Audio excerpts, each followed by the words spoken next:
Welcome back to Ion Foxborough. I'm Chris Mason here with Mark Daniels. The Super Bowl is officially in the books. The Kansas City Chiefs are champions again. And Mark Daniels, you can take your victory lap now. Before the season started, we had to predict the Super Bowl. Mark not only picked the Chiefs winning and was the only one on the staff, but he had Chiefs over 49ers. Mark, the floor is yours. You know what they say, Chris, is that when you're picking a Super Bowl winner, it is often wise to pick the team with the best quarterback. So I wouldn't say I put a lot of thought into it. I was like, yep, I'm not going to bet against Patrick Mahomes. I'm going to pick him to win the Super Bowl. And truthfully, I like the 49ers a lot. I always have. I like the way they've built their roster. They're pretty loaded. So for me, it was pretty easy, man. I didn't really I didn't overthink it. And I have to be honest, I completely forgot who I picked for my Super Bowl teams until you tweeted it yesterday. So, yep, I'll take my victory lap, even though I forgot about it and put little thought into it at the end of the day. I went with the 49ers because I really like their roster, and I thought eventually Kyle Shanahan has to get one of these, right? Nope. Nope. Same thing plays out over and over and over again. Brutal loss for the 49ers in overtime. They had multiple chances to win it, couldn't do it. What did you make of the Shanahan decision to take the ball first in overtime, given the new rules? Was bad. It was such a bad decision.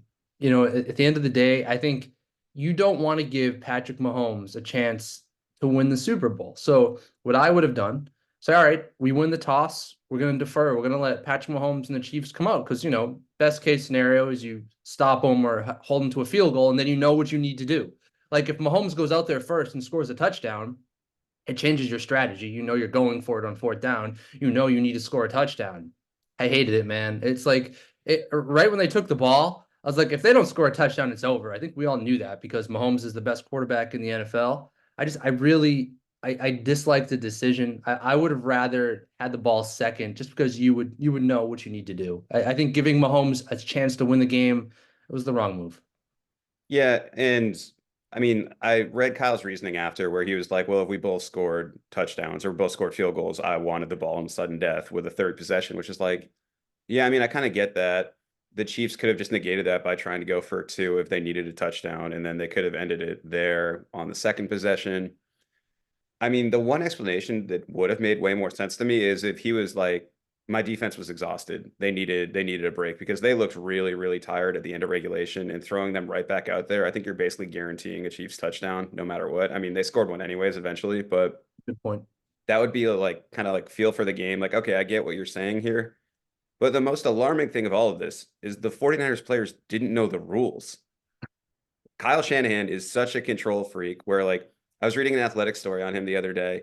He has cameras in every single meeting room so that he can watch the meetings from his own office and jump in whenever he wants to. So he can hear everything that's going on in all of his meetings and be everywhere at once because he wants to be able to do that. Did not teach his players the playoff overtime rules with 2 weeks to prepare for the Super Bowl, no less. I mean, it's one thing to not even do it before the playoffs. All right, Super Bowl now. You have an extra week. They need to know this. I can't believe that.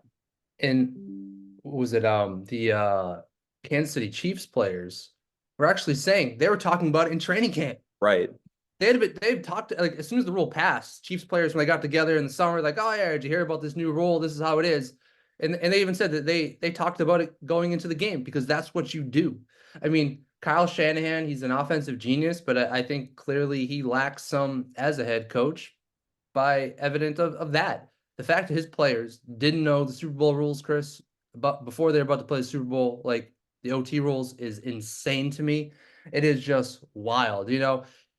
Say what you want about Bill Belichick. At the end of the day, his teams were always prepared. They were prepared for every single thing, every scenario. Patriots players would tell you they practiced and drilled every single scenario weekly because Bill Belichick never wanted his players to be caught off guard. And there you are in the biggest game of your life, and your players don't know the OT rules. It wild to me, man, that would even happen. Honestly, just that's crazy.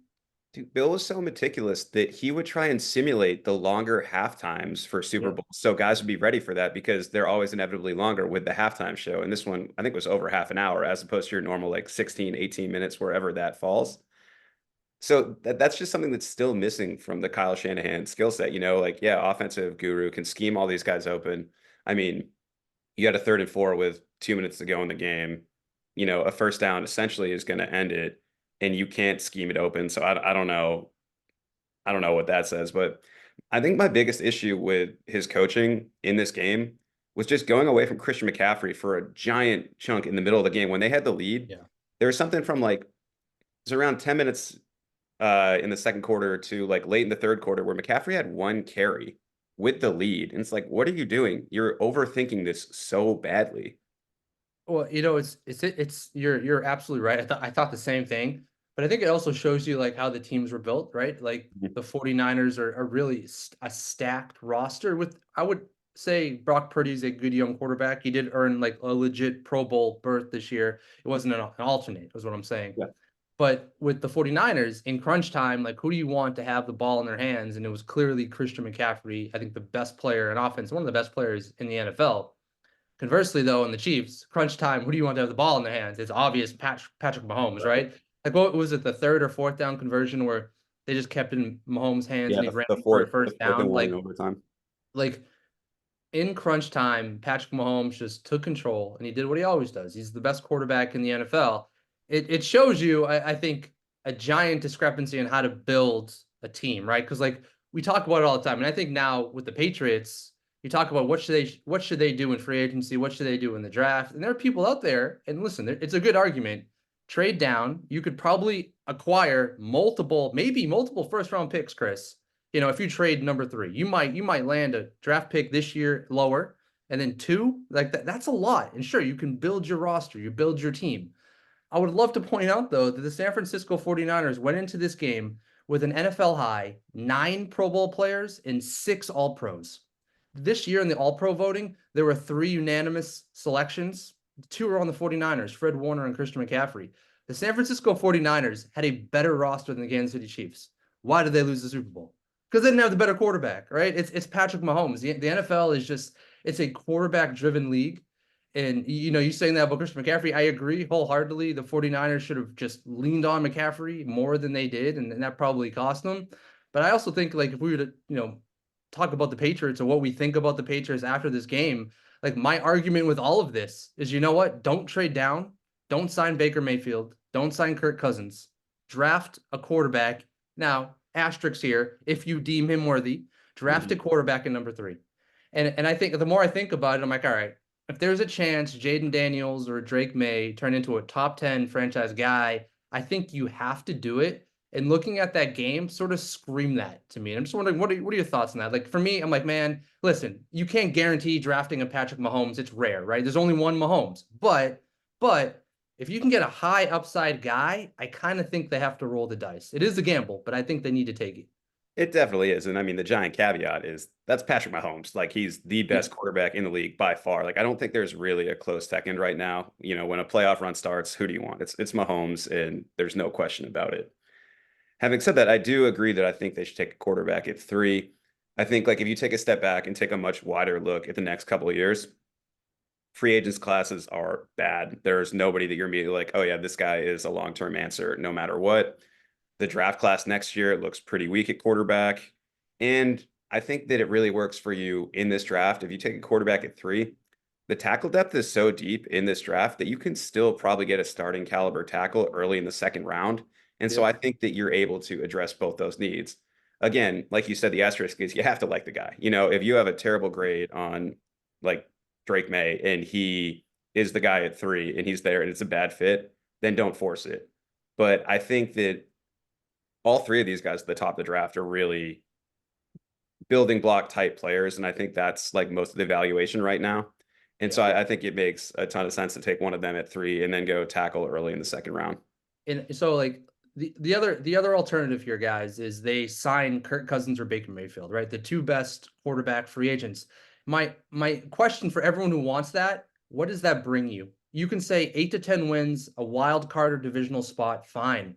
You're back drafting 15 to 20 for the next 2-3 years. You're back trying to build a defensive heavy roster and building up offensive weapons around Kirk Cousins and or Baker Mayfield to hope that you hit lightning in a bottle and you can make a run. But let's just like step back and think about the quarterbacks you're going to be competing against. I mean, in the short term in your division, it's Josh Allen, Tua Tagovailoa, Aaron Rodgers. But in your conference, and we're not just talking Patrick Mahomes, it's Lamar Jackson, Joe Burrow, CJ Stroud, Trevor Lawrence, Justin Herbert. Are you telling me you want to battle in the conference in your division with Mayfield or Russell Wilson or Kirk Cousins? Like the quarterback play in the conference and in the division, Chris, is so damn strong. I feel so strongly that if like the Pats have these guys graded closely to their like top five, they just need to do it. It would be like honestly, I like Baker Mayfield. I really do. And he has history with Alex Van Pelt, has history with Ben McAdoo, has history with Elliott Wolf, by the way, who was in Cleveland as an assistant GM when they drafted him. What does Baker Mayfield get you if you draft him? Honestly, well, like what's your ceiling? What's your floor? Like, we're to me, it's not that exciting. I get that there's a lower floor because it's not a draft bust, but I don't see the ceiling compared to the competition, at quarterback that you'll be facing in your division or league wide, conference wide. So my thing with Mayfield is I just don't know why he would leave Tampa Bay. It's like you've struggled so hard to find any sort of stability, right? And you have it. And if you're Tampa Bay, you realize that you have a quarterback that, brought you to the playoffs, got you a playoff win this year. I think you can build something and be really encouraged by your first season there. So if you're Tampa, why wouldn't you pay him? And if you're Baker, why wouldn't you just go back there? Like you finally have a good thing going, ride that out after how tumultuous the start to his career was. And with Cousins, I think it's like a horrible move to pay him $45 million that he's reportedly seeking coming off an Achilles at his age. Like there's no guarantee that like he's a guy that can turn things around. He's been like a solid quarterback for a long time. He's never been a great quarterback. And now at his age, coming off an Achilles, like why would you bankrupt half your cap space just to bring him in? And I mean, I don't think he looks like a long-term answer either. So between those two options, honestly, I would like Mayfield better as a fit, but I don't think he's going anywhere. Um, which brings us right back to take a quarterback at 3 if you like it. Yeah, Just do and it. like It's the smartest move. and the more I dive into the Patriots roster, Chris, right now, the more I realize they have so many holes. And we've gone over on offense, tight end, tackle, hell, running back, number one receiver, but also on defense, you have work to do. I mean, like Matthew Judon is 31 coming off a season-ending injury. Josh Uche and Anthony Jennings are free agents. I mean, Kyle Duggar, your best safety, is a free agent.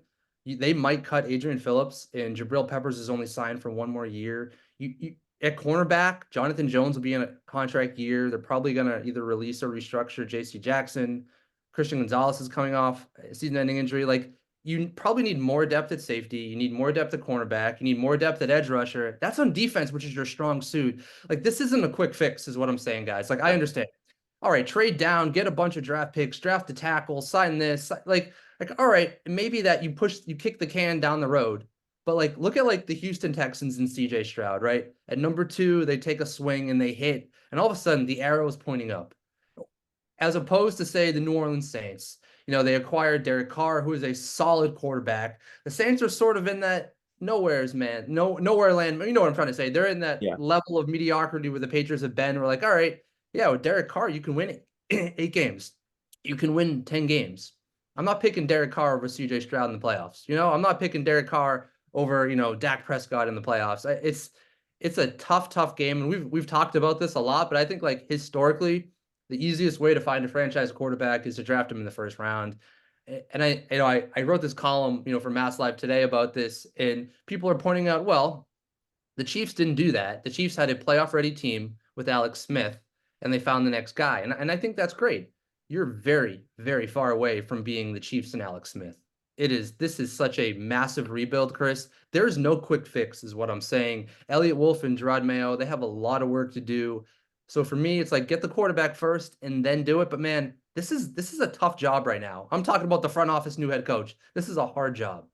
Yeah, and I mean, I guess to really just hammer the quarterback point home, who are the last 4 teams playing in the AFC this year? You have the Chiefs with Patrick Mahomes, the Ravens with Lamar Jackson, the Bills with Josh Allen, and the Texans with CJ Stroud. Like you need elite quarterback play if you want to compete in the AFC. And that's not even factoring in Joe Burrow, who is done for the year.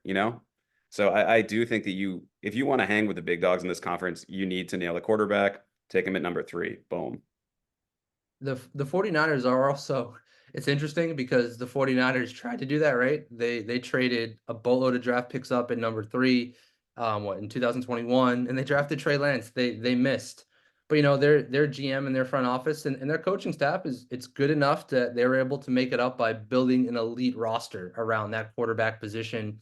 It'll be fascinating to me to see like where they go with Brock Purdy from here. I like Brock. I think he's a good quarterback, but you can still be a young, good quarterback and lose to the greatest of all time. And as we saw for 20 years here in New England with Tom Brady, when you have that top guy, it makes everything just so much easier. It's just watching the Chiefs game yesterday, Chris, it was sort of interesting because you're like, oh man, Marquise Valdez-Scantling catches the touchdown. McCole Hardman catches the game winner. And at the end of the day, it didn't matter that the 49ers had Deebo Samuel and Brandon Ayuk and George Kittle and Christian McCaffrey and Trent Williams at left tackle. It just, man, it is a quarterback league. And no matter how much the rules change and, how much the game evolves and there are better athletes, man, you get the quarterback. You're kind of set. You're kind of set to a certain degree. Yeah, and this is the first time I think the Mahomes has had a really legit defense too, where like Spags, he's been amazing. Like I feel like offensive coordinators get all of the attention all the time because, if you're Ben Johnson, you're doing this and this and this and this. What Spags has done with that defense and what he did with the Giants defense is obviously like I think it's still underappreciated. If there's like an under the radar guy that should be like, if you could give a coach a Super Bowl MVP, I would consider being like, hey, Spags. I mean, like that 3rd and 4, when you knew that he was going to dial up a blitz at the 2-minute warning, gets a free rusher, gets home. I think that what he's done is really, really impressive. And one other unsung hero from that game, this is going to be such a narky thing, but it's Bill Vinovich. Like, I feel like Rob Lowe in the NFL hat right now, but I thought the officiating was really, really good in that game. And after like last year, it's just great to like not even really think about it. I don't know. What was your take on it? I love that the referees stayed out of it, man. That's what you want in the big games. Let the teams play. Don't call any bad penalties. And this past NFL season has been marred by a lot of bad officiating. So Really the fact bad. that it didn't show up in the Super Bowl is everything the NFL could have hoped for. So you just said something popped off in my head.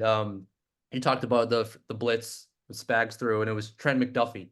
Mhm. So let's talk about Trent McDuffie for just 1 second. I'm going to rewind and I'm going to hurt some feelings. 2022, I the know Patriots exactly were where on you're the going. clock, number 21, and everyone, me, Mike Reese, you, Chris, everyone was like, "Hey, Trent McDuffie is the top player on the board.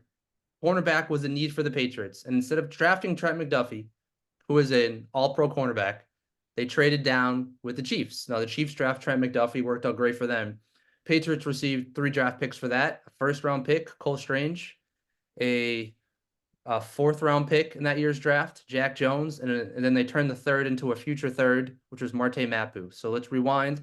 Patriots get Cole Strange, Jack Jones, and Marte Mapu. Kansas City Chiefs get Trent McDuffie, All-Pro cornerback, which I understand the arguments. Trade down, get more assets, chess, not checkers. You know what, man? Sometimes it's best to draft the best player available. Don't get cute, right? Don't get cute. The Dude, Kansas City Chiefs saw a top cornerback available at 21. We didn't expect him to be available, by the way, and the Patriots are drafting there in 2022 at 21. No one thought Trent McDuffie would be there. We thought they'd have to trade up for him. Patriots didn't draft him and instead drafted Jack Jones in the 4th and Cole Strange in the 1st and then Marte Mapu the next year in the 3rd. Just, man, that made me think when they sent that blitz last night, I instantly flashed back and I looked up the trade terms. I'm like, yep, Patriots lost that deal. well, and McDuffie is just such a like Belichick-y player too, where he can play inside, he can play outside. You can see that like if he comes Yeah. on a blitz, he can get home. He's just a football player. Yeah. And yeah, passing on him, that's an easy second guess. But I guess it was also a first guess at the time too. So there we are. Yeah. But How it all right, goes. guys, that's our pod. Thanks for following along. We'll catch you further on down the trail.